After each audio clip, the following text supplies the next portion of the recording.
Boa noite, irmãos. Boa noite. A graça e a paz do Senhor. Amém. A Deus por tudo, pelas bênçãos, os livramentos e tudo mais que o Senhor tem nos dado, o que Ele tem nos oferecido, que é pura graça. Amém? Eu quero que você abra a sua Bíblia no livro de Apocalipse, capítulo 21. Apocalipse, capítulo 21. E com isso eu quero trazer a vocês uma mensagem escatológica, uma mensagem profética da parte de Deus e uma mensagem esperançosa. Amém. Em dias tão maus, em dias tão difíceis, em dias tão negros, em dias tão amargos, há esperança para o povo de Deus.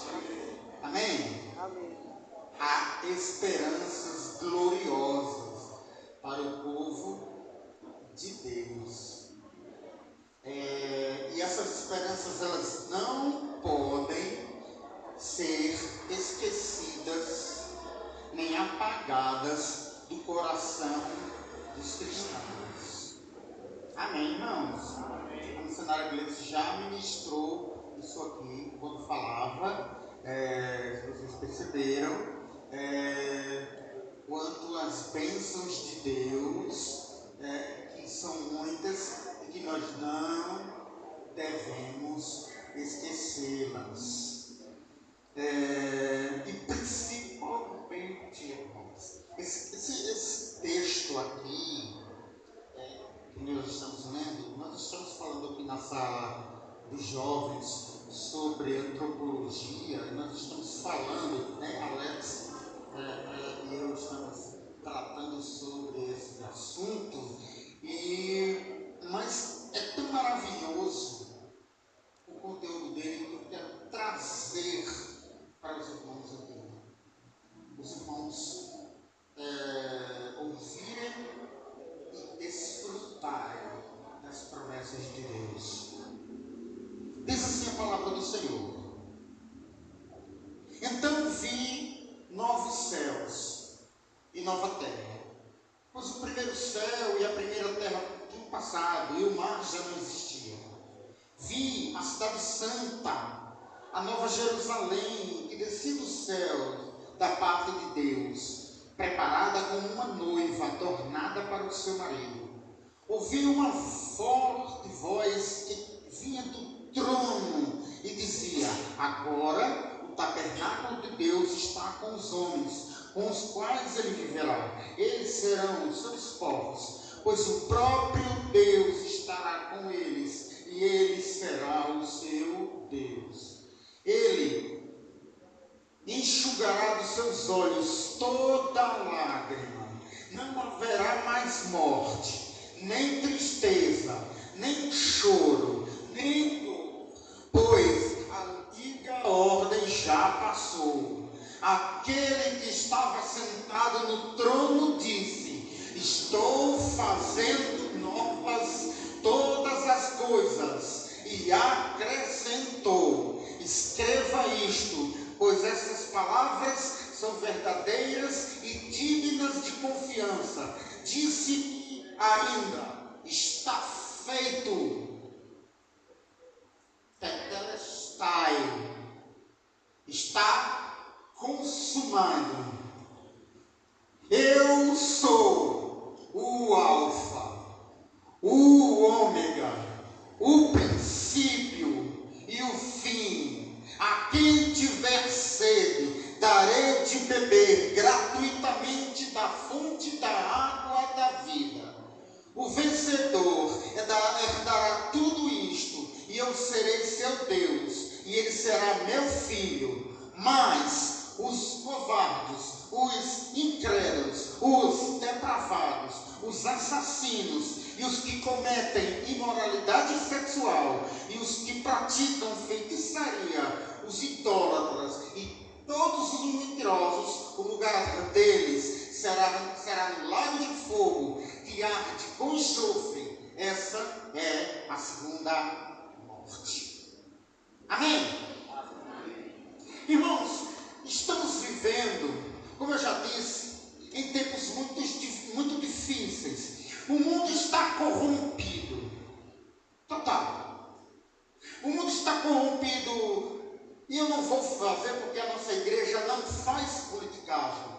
Eu não quero citar aqui partidos políticos. De forma nenhuma, a nossa igreja não faz esse tipo de coisa. Mas a igreja, o mundo, aliás, a sociedade, ela está politicamente corrompida. Ela está religiosamente corrompida, e aí eu não estou generalizando, porque graças a Deus que ainda nessa terra tão suja e tão imunda, ainda há o povo de Deus nessa terra que é santo e que prega a palavra de Deus, e é a igreja que está aí, a igreja invisível, que é a igreja que será levada por Deus, e que é a igreja que habitará na Nova Jerusalém. Então essa igreja ainda faz diferença nesse mundo. Amém? Amém. Então, se você é um deles, tem mais do que alegrar-se, tem mais do que glorificar a Deus. Mas o mundo está nessa situação, e nós, como cristãos, estamos meio que sufocados no meio de tudo isso, apertados de todos os lados, sofrendo toda sorte de retaliações de um mundo tão perverso que apenas nos xinga, debocha da nossa fé, zomba do nosso cristianismo, zomba do nosso Deus, e por aí vai. Então, mas irmãos, não será para sempre assim. Amém. Isso é que é o mais maravilhoso. Não será para sempre assim. Apesar de estarmos vendo este quadro terrível, e aí você não precisa ir tão longe, basta você ligar aí uma TV qualquer que você verá, mas não será para sempre assim. Tudo será transformado. E eu quero falar com vocês justamente sobre a restauração do paraíso perdido. Porque, na verdade, se você dá um reboot aí, tudo começa lá atrás, lá no Jardim do Éden, no paraíso, onde, quando Deus criou, tudo era perfeito. O homem andava em plena comunhão com Deus, né, o casal. Toda a criação estava em plena harmonia com Deus. Deus deu ao homem a autoridade para dar nome aos bois, dar nome aos animais e administrar a terra. Deus era o Senhor de todas as coisas e o homem administraria tudo para Deus. No entanto, o que nós sabemos é que o homem transgrediu, o homem desobedeceu quando comeu do fruto do qual Deus havia dito não fazer. Então Adão e Eva comeram do fruto e assim veio a desobediência, o pecado. E aí todos vocês sabem, quando Deus na viração do dia foi lá conversar com Adão, e Adão, onde estás? E aí ele disse, eu estou aqui e eu estou escondido. Aí disse, por que tu estás escondido? Porque eu estou nu. Quem foi que disse que você está nu? Porque até então era algo normal, mas com a queda, aquilo passou a ser algo vexatório, vergonhoso. O homem percebeu que errou, e aí vocês lembram muito bem toda aquela sequência, apontando o erro, jogando a culpa para o outro. Adão joga a culpa para Eva joga a culpa para a serpente, e o homem caiu. o homem transgrediu. E com o homem, toda a criação sofreu. Tudo sofreu um abalo. Aqueles animais que eram apenas herbívoros, muitos deles tornaram a ser carnívoros. É o chamado gemido da criação. Né? E agora, quando você vê um leão devorando uma presa, é a fome, o desespero, a vontade de comer, o sangue derramado, é o gemido da criação, fruto da queda. O homem se tornou uma criatura pecaminosa, o pecado entrou no mundo, a transgressão invadiu o mundo, corrompeu tudo. A imagem e semelhança de Deus, ela não deixou de estar no homem após a queda, mas ela foi manchada por causa do pecado. A imagem e semelhança, ela foi manchada. O homem continua sendo a imagem e semelhança de Deus, mas agora manchado por causa dessa doença chamada pecado, que teima e insiste em estar nesta carne aqui, tão frágil, que eu, segundo Paulo, em Romanos, no capítulo 8, é difícil lutar. E Paulo diz: aquilo que eu quero fazer não faço, fazer tudo porque o pecado habita em mim. Ele se coloca na situação. Ele se coloca. Tão difícil que é a luta entre a carne e o espírito, por causa do pecado.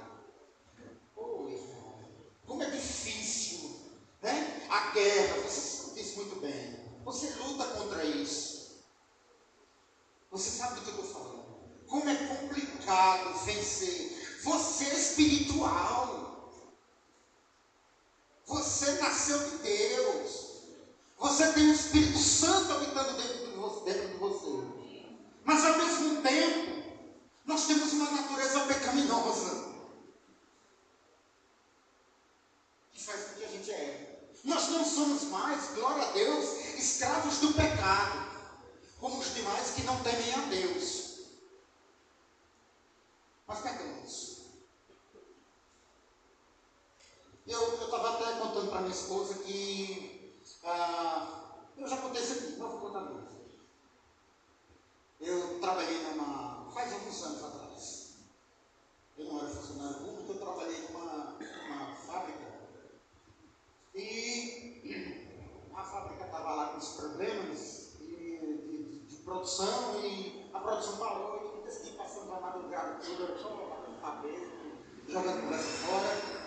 E aí, só para vocês terem uma ideia como é o coração do homem, né? E aí o camarada lá passou a noite, mas foi quase que a noite inteira, se vangloriando, dando sorrisos, e contando suas peripécias de que traía a mulher.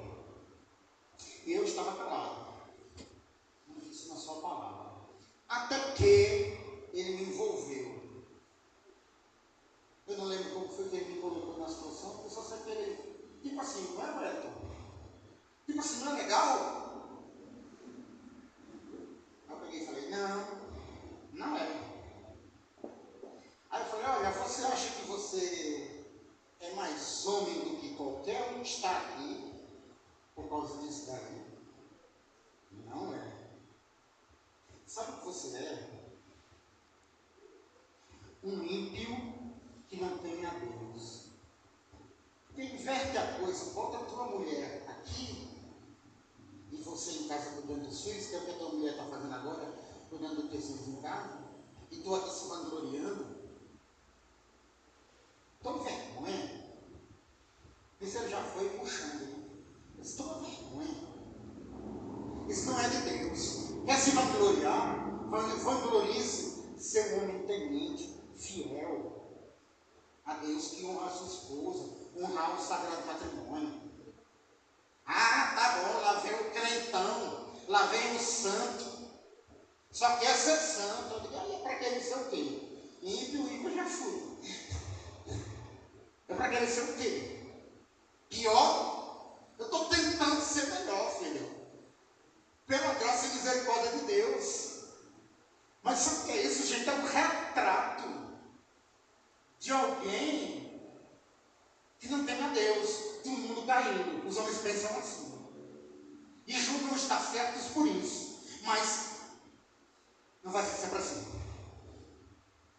Não vai ser sempre assim. Um dia, o dia do Senhor virá. O grande e tremendo dia do Senhor chegará. E quando esse dia chegar, ele vai ser um divisor de águas. Porque de um lado, será um dia de tormento, angústia, sofrimento, maldição e perdição para os que não temem ao Senhor. Mas por outro lado, será um dia de triunfo, vitória, regozijo, alegria, bênçãos indizíveis, de eternidade em eternidade, na presença do Senhor, morando num lugar maravilhoso. Aí João aqui em Apocalipse ele diz: vi novos céus, nova terra. Olha, João está preso. Ele está na ilha de Patmos. Ele tem uma visão. É uma visão gloriosa. Ele tem uma visão de novos céus e de nova terra. E ele diz, olha, ele começa a descrever o que ele está vendo. Ele diz, porque os primeiros céus e a primeira terra já passaram. O mar já não existia. Ele está se referindo aqui a grande, hoje é o que? 1/3 do mundo é coberto por água. A grande maioria. E que no porvir não haverá tantos problemas advêm de tantas coisas, distância, acidentes, né? Vem Titanic, e tantos barcos afundados e tudo mais. O mar sempre tem, até na Bíblia também, muitos relatos de tragédias em torno disso e tal, mas isso aqui não vai ser mais necessário no futuro, no porvir. Essa grande quantidade de água. Então por isso que ele está dizendo aqui, o mar já não existia. Aí ele diz no versículo 2, eu vi a cidade santa. A cidade santa.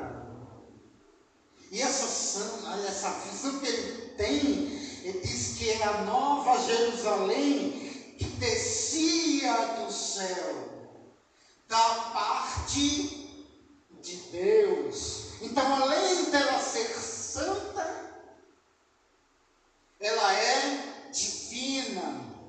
E essa cidade está descendo na visão de João, adornada como uma noiva, preparada para o seu marido.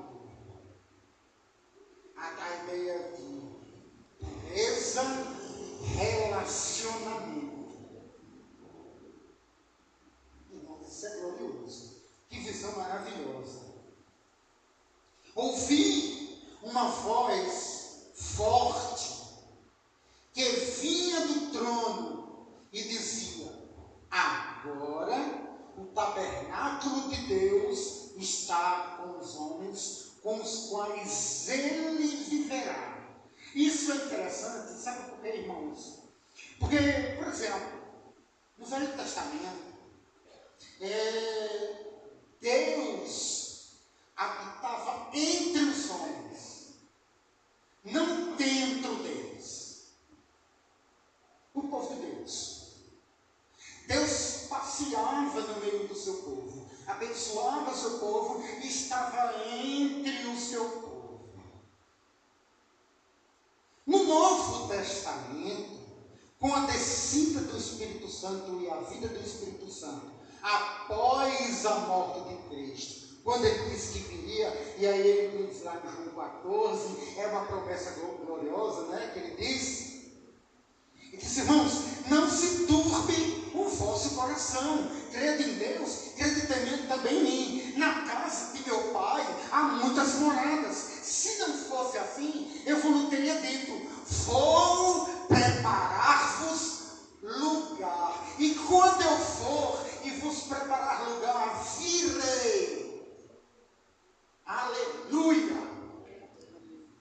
E vos levarei para mim mesmo, para que onde eu estiver, estejais vós também. Ou seja, o cordeiro que está junto da sua noiva.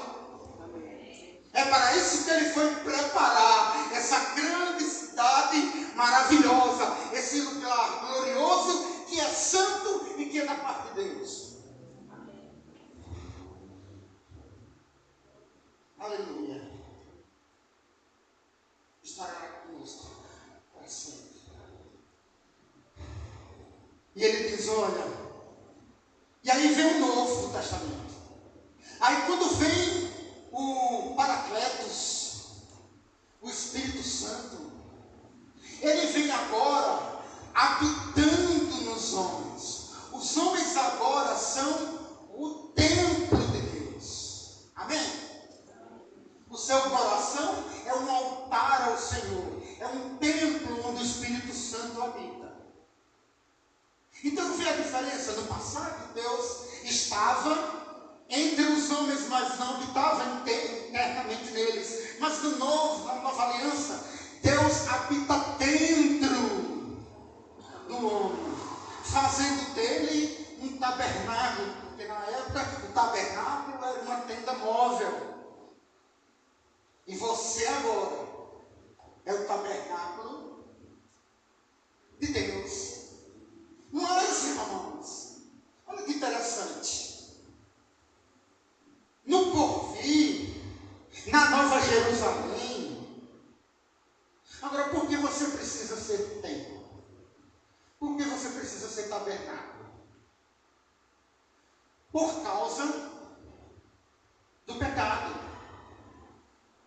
Por causa da graça de Deus e da regeneração que precisa ser feita no coração. Então o Espírito Santo vem habitando no nosso coração e lembra, a Bíblia diz que o Espírito Santo nos convence do pecado, da justiça e do juízo.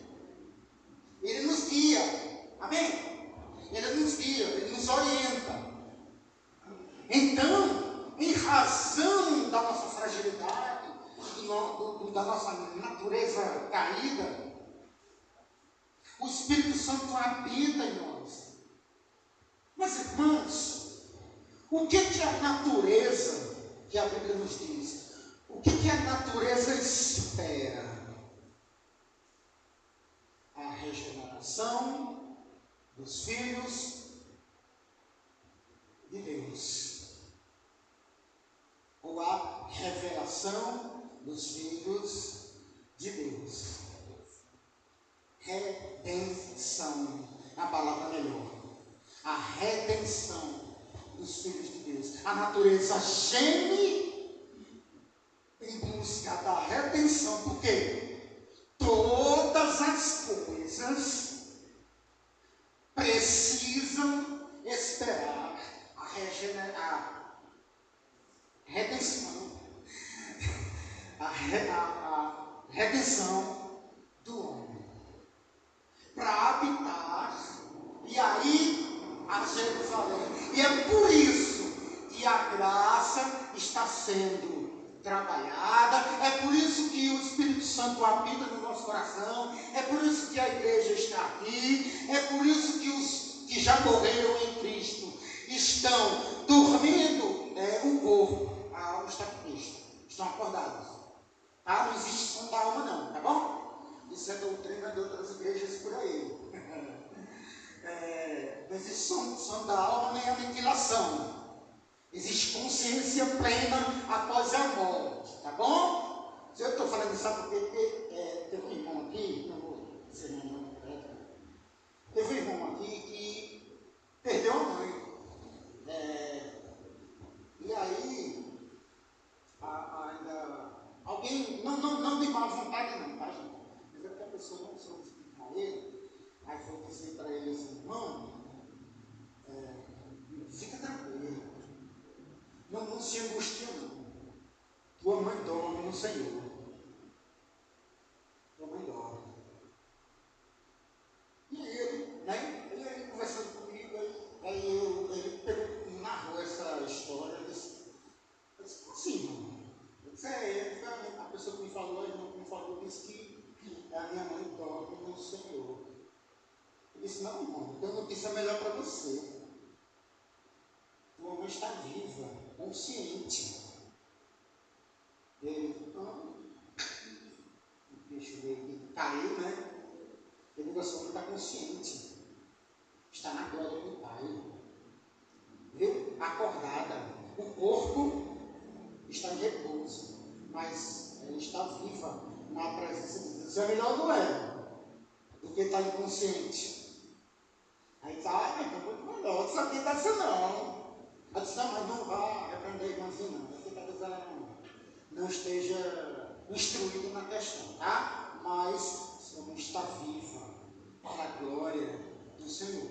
Amém? Então, não há nada disso. Os irmãos aqui de um dia foram, primeiro que eu.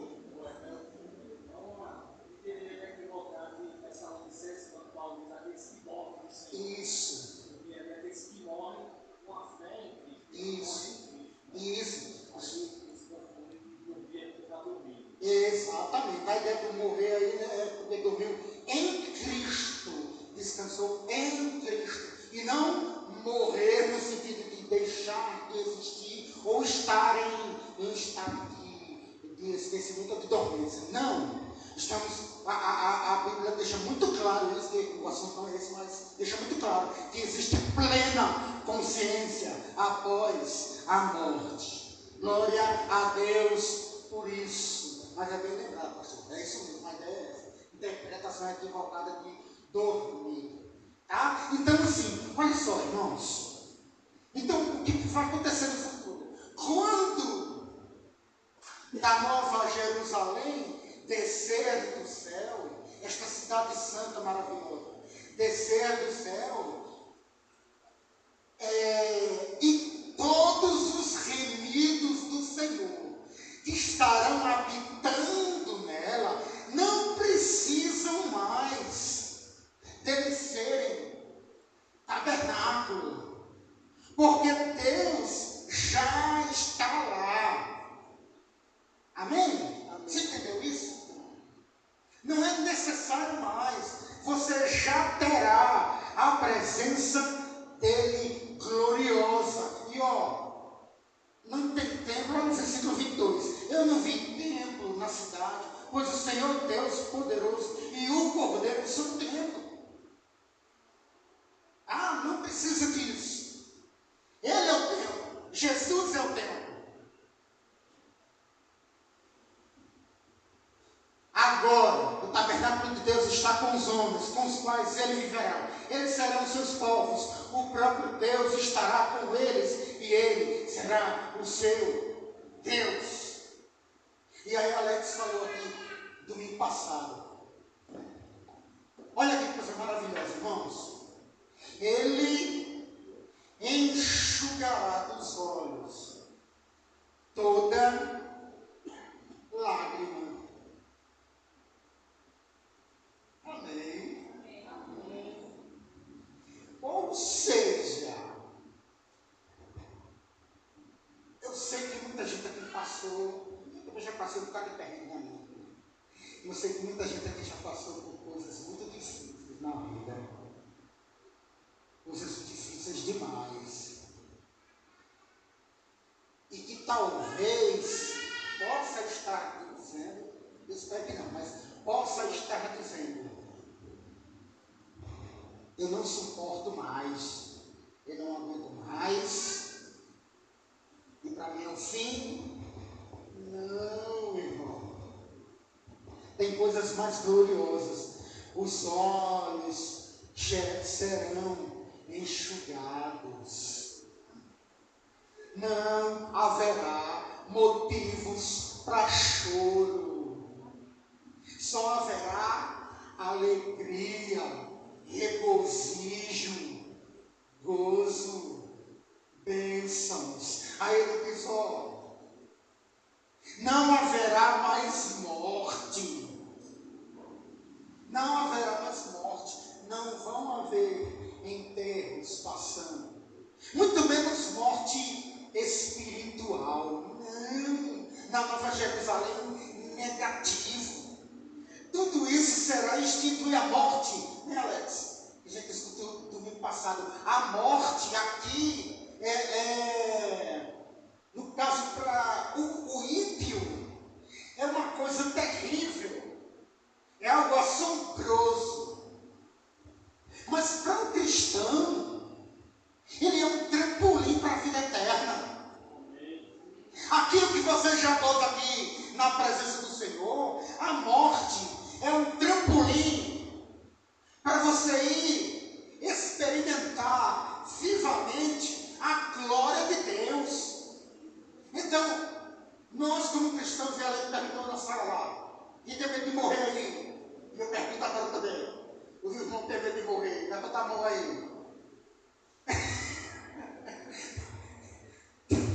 E tem medo de morrer, irmão. Não precisa. Não precisa. Se a sua esperança é Cristo. Olha aqui, irmão, a promessa que está aqui. Não há mais morte. Não há tristeza. Nem choro. Nem dor. Nada disso haverá. Pois a ordem antiga já passou. Essa é a visão de João. Foi isso que João viu, estando em prisão. Ele relata que, na visão dele, não há morte, não há dor, não há tristeza, não há choro. Tudo acabou, tudo foi embora. Tudo que nessa terra é imunda, carregada de maldição e da mão pesada de Deus contra o pecado. Nada disso vai existir mais. O que vai existir, e olha só, detalhe interessante. O que existe aqui na terra, ele não vai deixar de existir, tá? A terra, a primeira vez, a terra foi toda destruída com água no dilúvio. Tá? Você sabe disso muito bem. A arca, Deus, os animais na arca, por ordem de Deus. E aí toda a terra foi destruída com água.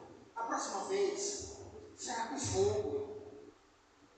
Mas no sentido de purificação e justiça contra o ímpio. Porque o dia do Senhor virá. Tá? Então ela vai ser purificada. Então as coisas que existem, elas não vão deixar de existir. Apenas ela vai ser purificada, ela vai ser santificada. Então todas as coisas permanecerão do jeito que são, só que santas. Essa terra não será mais manchada pelo pecado, e nem haverá mais derramamento de sangue, mas apenas a bênção de Deus e a graça do Senhor e a igreja de Deus, os remidos de Deus, habitando nela e governando a terra da Nova Jerusalém. Porque quando a Jerusalém descer e Deus estiver ali com o seu trono, os remidos estarão junto com Deus, administrando toda a terra. É assim que vai ser feito. Só haverá, enquanto agora existem muitos governos, direita, esquerda, extrema-direita, extrema-esquerda, mais por aí vai, só vai haver um governo. Esse governo é teocrático. É um governo único. Teológico. Deus é e ele já governa. Ele é o Senhor de todas as coisas. Nunca deixou de ser. Tá? Deus sempre esteve no comando de todas as coisas. Mas, no sentido escatológica, oficialmente, estará governando toda a terra num governo pacífico, sem corrupção, tá? Um governo santo, um governo justo. Eu vou terminar. Aquele que estava sentado no trono disse: estou, olha só, fazendo novas todas as coisas. E acrescentou: escreva isto, pois essas palavras são verdadeiras e dignas de confiança. E disse-me ainda, está feito. Está feito. A mesma expressão que Cristo usou lá na cruz. Pai,